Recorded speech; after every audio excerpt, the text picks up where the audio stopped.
In the aftermath of the battle, Borog's muscles ached from the exertion of crushing orc skulls. He wiped the blood and grime from his tusked face and went to where his comrades were arguing over spoils at the base of a ridge. Just as he laid his eyes upon a meaty orc arm bearing a polished bracelet, a roar broke across the hills. The bluster of wing beats followed. The warband scrambled to their feet, grasping for their weapons. Looming overhead was a dragon whose size rivaled that of the band's frost giant warchief. The dragon's scales glinted copper in the sunlight, and yellow steam rose from its nostrils.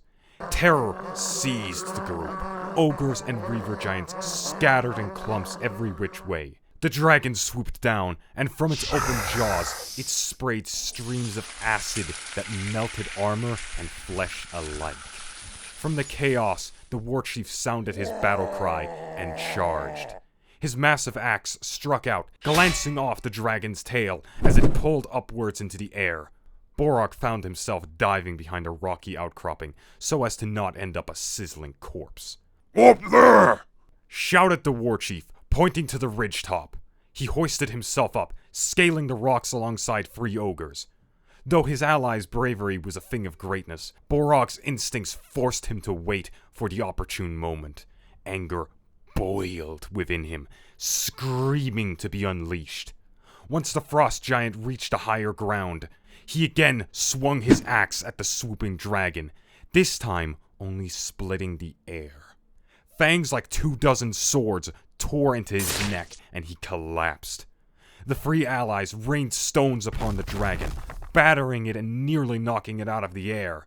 With draconic fervor, the monster surged up higher and shot jets of hissing acid onto the hulking stone throwers. They shrieked and fell to heaps of bubbling gore. A hefty rock crashed against the dragon's flank.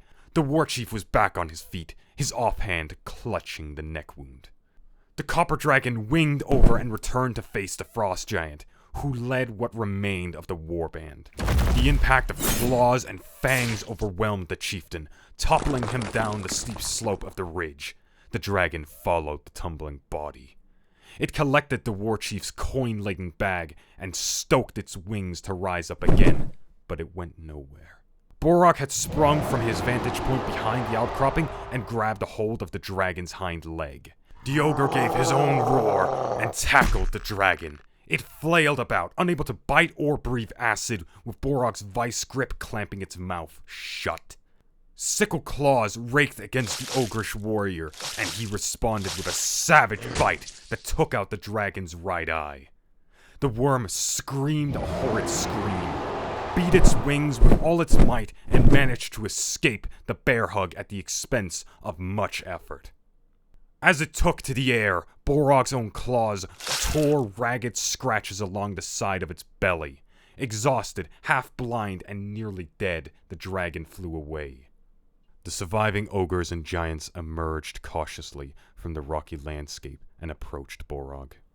He bit down, popping the dragon's eyeball between his teeth.